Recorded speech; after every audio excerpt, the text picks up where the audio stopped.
your cheap dates. Wow. Sheesh. First of all, she's wacky. She's hella whack. I honestly agree with the guy.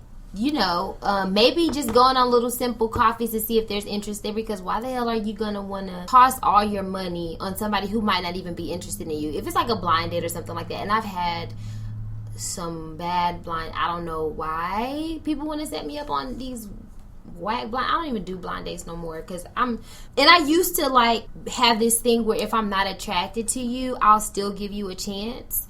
But I don't even want to do that shit anymore, because people who I haven't been attracted to. Oh, okay. I'm saying beforehand, why would you do that? Oh, beforehand, because I've heard people say, even give people who you're not attracted to a chance, because they might be the ones that do you right, whatever.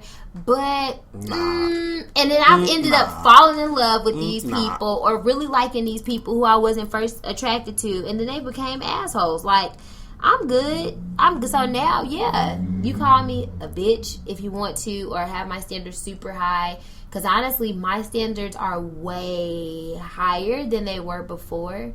But I'm not looking for the money or anything like that. But you be goo-wopped up, or have a plan to be your own boss. But I want to build with somebody so we can swag out together. Know that we, started from the bottom, and we here. Okay, so with the movement though, are you you're pretty much writing a book?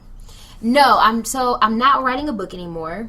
I didn't finish that, but I do plan on finishing it in the future for women who have gone through crazy relationships and need to get themselves back together. Because sometimes you kind of really don't recover from that. Sometimes you just stay down, and I need my women to get up. But so this is basically like people motivating one another. If you can visualize PSAs, stuff like that, getting people's voices out, because sometimes when either single mothers hear my story, they get motivated again, because sometimes you're at a really dark place and you need somebody to help you, or guys who are going through stuff with women, because it's not always men doing bad stuff, but I mean, or your family, you're not getting along with your parents, not getting along with your school professors, not getting along with your supervisor, your coworkers, your employees. It's basically for anything bad that's happened in your life, because sometimes people have really bad luck. Like, they're always getting their car hit, or they're always getting their shit stolen, or, and honestly, we just need that pick-me-upper. And that's what Mad Bitter is. Mad Bitter is taking things, the trash that people throw at you, and reusing it. You know what I'm saying? Okay. I think people will pay for that too. Pay for what? For that experience. Like, what I mean is that people in that situation who feel like lost and helpless and just looking for some type of, direction, they'll pay for that direction. True that. They will pay for that direction, because it's very important. Yeah, but you gotta get that direction from the person you need to get it from, because some people can't take direction from everyone. It takes a certain type of. I would want to get direction from a certain person. You would, and there's a lot of people like you who would think the same thing. So that certain person is going to benefit from everybody who who's like-minded like you. Yeah. So you just find your audience. And then you just keep pumping, those like-minded individuals, but they'll pay. People always pay. I mean, that's what, like self-help and these religious affiliations. Like, to me, those all kind of like go hand to hand. Yeah, you're right. And you see people like pass a plate around like, hey, we need money. Yeah. And somebody's like, you know what? Here's money. Yeah. So, support my cause though, because I support others, and I think of it as in kind of like a Black Wall Street type of thing, and not saying that it's just only for blacks. All the minorities, like, you know what I'm saying? Asians, Afro, Hispanics, like, just every small business helps circulating dollars within itself and helping motivate itself. Because, you got Walmart shutting down little mom and pop shops. You know what I'm saying? It's like we just need to all support each other. Black, white, Puerto Rican, and Asian. Let me stop my Jay-Z voice. But you know what I'm saying? Like, just the small people. It's these next coming years are going to be really big for the people who've been looked over. I feel like. I think it's about to be a major comeback for the small people. I wish. I'm I hope so. I hope that's the case. I plan to open my own small business in the near future. So hopefully. No, it's no hope. It's going to happen. I'm going to make it happen. And I'm one of those people who are trying to make it happen because I'm a big supporter of just small business and little people. I'm always the one rooting for the person that nobody likes. So big ups to all my little people who nobody likes. And not with just cause. The ones that, people are just mad at them because they're mad. But like, I've always been kind of weird, and I've had girls not like me or people not like me. I don't know. My personality is kind of weird and different. It takes a special kind of person to want to be around me, men or friends. Right. I like to say that I was a little person who people. I'm still a little person who people don't like. No, you're not. I liked you. From the first time I met you, there was something special about you. I remember I had been out of class. I had just had Liam, and I'd come back. I don't know if I was pregnant, but I think I just had Liam, and you came to class, and it was only like a couple of us, because night classes are with weird adult people. And weird adult people. Yeah, weird adult people in night classes. And you just had this uniqueness about you, and I knew that you would kind of understand me.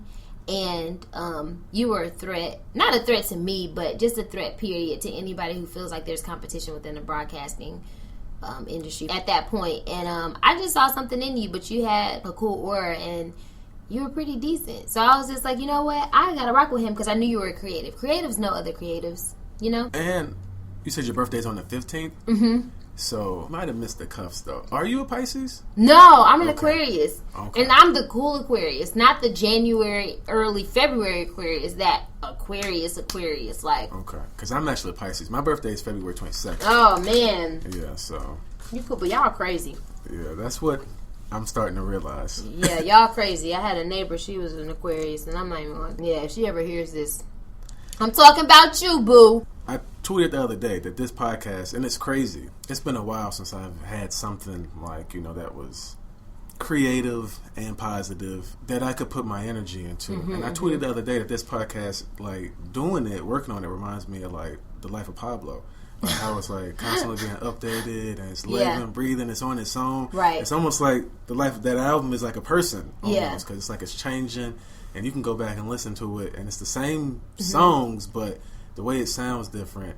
You're getting a different experience. I have to go buy it. Kanye, people whose albums I straight up will buy without, like, hearing anything from it, I will definitely always buy a Nicki album, and I will always buy a Kanye album, because I just know that I'm going to be thoroughly entertained, especially Kanye for sure, but I just haven't bought Life. My life is crazy right now, and I just haven't took the time to go on and iTunes or whatever. So you haven't heard it at all? I haven't heard it at all. I think I heard like a snippet of it on somebody's maybe like Facebook or something like that, but I haven't heard any of it. I don't like to listen to it unless I can lay down or sit up and listen to it, so I haven't gotten it yet, but I know it's going to be thebomb.com.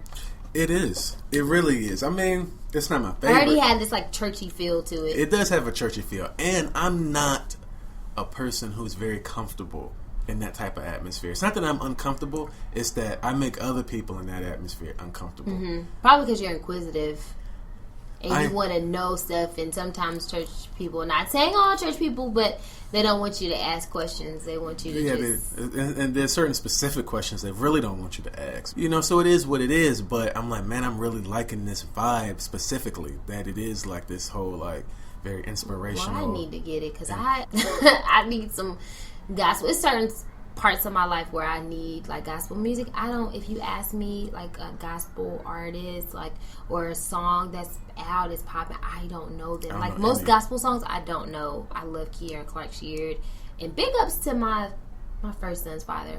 I mean, he plays organ. He's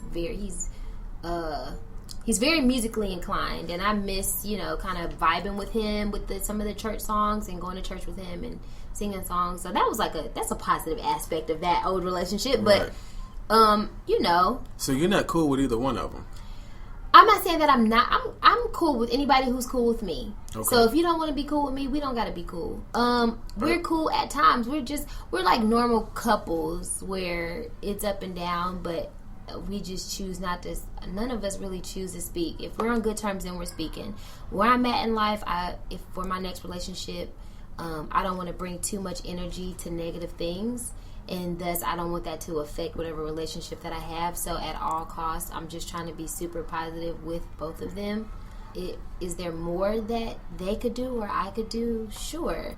Right now, I'm just accepting what's going on. And I mean, all of our lives are set up differently. Obviously, I'm a mom, so I'm going to have to find a way. Them, they just have busy lives. Like, one, he's on tour traveling and stuff like that. And I could argue about a lot of things financially or just as far as time with my son. But, you know, they both love their dads. They love their sons. And people love differently. So I'm learning in life. That's true. People love differently, and you can't shun somebody for how they love. So sometimes they might want to be around a lot or be around a little, but you know, it's whatever. If you can, you should check out a book. I think it was written by Gary Chapman. He wrote a book. Basically, it's like the 5 love languages. Oh yeah, I tried to. I know about it. I suggest it to a lot of different people. I actually suggest that people go take it online. Take the what's your love language? Not my love language. My love language is time. It's time, and nobody has time. I don't even have time for the time that somebody would give me. Right. But my time is like, I want to wake up in the morning and I want to read your text. And I want you to say, even if I can't text you back, I want to be able to have woken up and read, good morning, babe, I hope you have a good day. Or I want, you know, somebody to be like, how's your day going? Is your day going good? I hope everything's going good today. Even if you can't have a conversation, just be like, I hope your day's going good. Or before you go to bed, I just have a good night's sleep. You know what I'm saying? Or say, pick a certain day where you dedicating a whole day to me. No phone, no nothing. Like, I just want you to come through. I want you to hold me. I want you to brush my hair. I want you to rub my feet. I just want to walk in the park with you or just lay with you. Like, that's all I want. I don't even ask for much. I don't ask for much. Just dedication. So basically time.